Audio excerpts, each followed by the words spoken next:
Magandang umaga, Pilipinas. Narito ang latest kay Bagyong Quiapo. Huling nakita ang kanyang sentro sa layong 270 kilometers silangan huyan ng Apari, Cagayan. Taglayang lakas ng hangin umaabot po sa 65 kilometers per hour near the center at ang kanyang pagbugso ay umaabot ngayon sa 80 kilometers per hour. Ang kanyang pagkilos pahilagang kanluran o kanluran, hilagang kanluran at 30 kilometers per hour.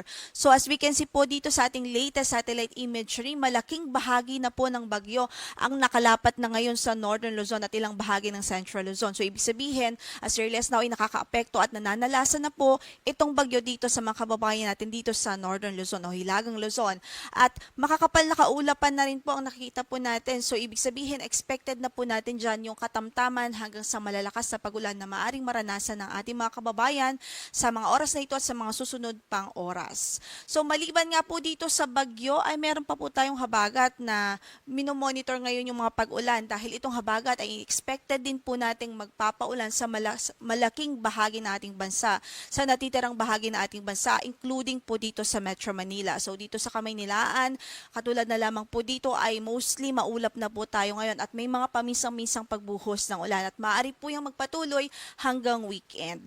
As well as dito sa natitirang bahagi pa po ng ating bansa, lalong-lalo na po ang western section ng bansa ay mataas ang tsansa ng mga patuloy na pag-ulan dahil sa habagat. Sa latest track nitong Quiapo, makikita nga po natin steadily northwestward ang kanyang movement. So ngayong umaga or mamayang hapon ay lalapit na po ito dito sa northeastern portion ng mainland Cagayan. And then afterwards, dediretso po ito dito sa mga isla ng extreme northern Luzon o sa mga isla ng Babuyan Islands. At ang nakikita po nating senaryo ay passing close or yung lalapit po ito o kaya naman ay may maglandfall po ito doon. Kapag landfall po kasi kailangan yung kanyang sentro ay nakalapat talaga sa kalupaan. So ibig sabihin, either mag-pass close siya or maglandfall. Pero either way or anuman ang mangyari po sa dalawang senaryo, halos pareho lang din naman yung track. Konti lang naman po yung difference. Ibig sabihin, halos parehong mga lugar din ang maaapektuhan nitong mga bagyo. Wherein, yun nga po, i-discuss natin mamaya yung mga lugar na may signal o tropical cyclone wind signal sa ngayon. And then, inaasahan po natin by tomorrow morning, lalabas na po ito ng ating area of responsibility. Pero kahit nakalabas na po yan ng ating asahan pa rin natin mag-i-enhance pa rin ho yan ng habagat o southwest monsoon at makakaapekto pa rin sa malaking bahagi ng bansa hanggang weekend.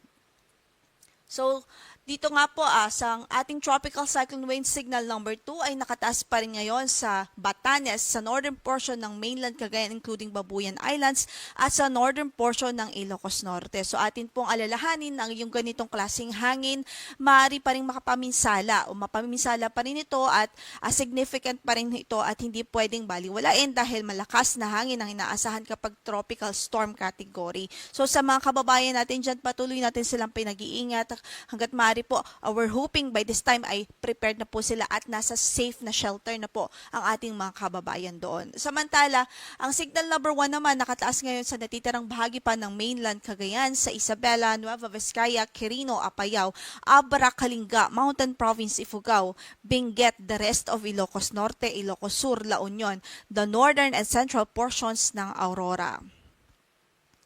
Sa kasalukuyan, dahil po sa gusty winds na dulot ng habagat, inaasahan nating ma-experience pa rin ito sa malaking bahagi ng bansa sa araw na ito. Then by tomorrow, most of Luzon and Visayas and then sa parte naman ho ng Mindanao, mararanasan po ito sa Zamboanga del Norte at sa Davao Oriental.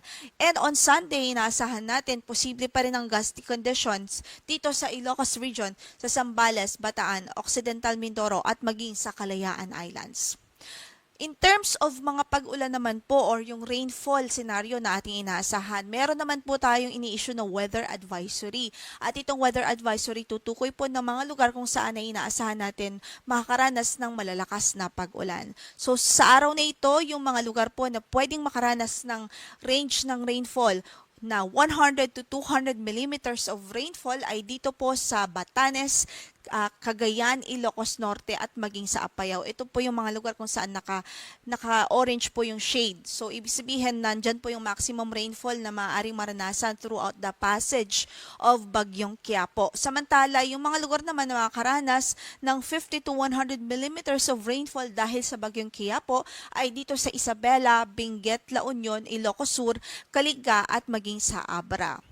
Yung makakaranas naman ng mga 50 to 100 millimeters of rainfall dito sa natitirang bahagi ng bansa dahil sa habagat ay dito po yan sa Occidental Mindoro, sa Palawan, Antique, Iloilo, Guimaras, Negros Occidental at maging sa Negros Oriental. So ano po ba yung kahalagahan nitong warning na ito?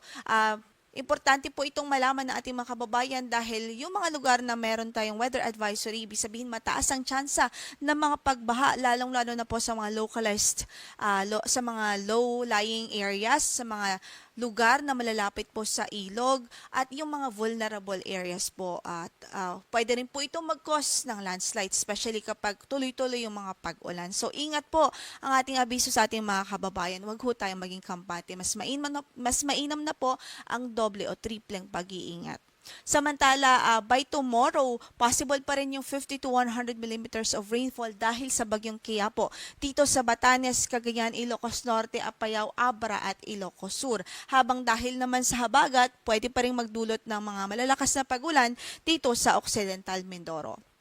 Yung gale warning natin nakataas ngayon dito sa Batanes at Babuyan Islands, 3.1 to 5.5 meters ang maaaring ma-experience na alon ng ating mga kababayan doon. So, hindi po muna talaga allowed, hindi muna ina-advise na pumalaot ang small sea vessels o maliliit na sasakyang pandagat dahil napakadelikado ng kondisyon ng ating karagatan dyan. Samantala, dito naman sa Cagayan, particular sa Santa Ana, Gonzaga, Santa Teresita, Apari, Balesteros, Pamplona, Abulog, Sanchez Mira, Claveria, Santa Pracedes. At sa Ilocos Norte naman sa Pagudpod, Bangi at Burgos. So, hindi natin ina-advise dyan na pumalaot ang small sea vessels o maliliit na sasakyang pandagat.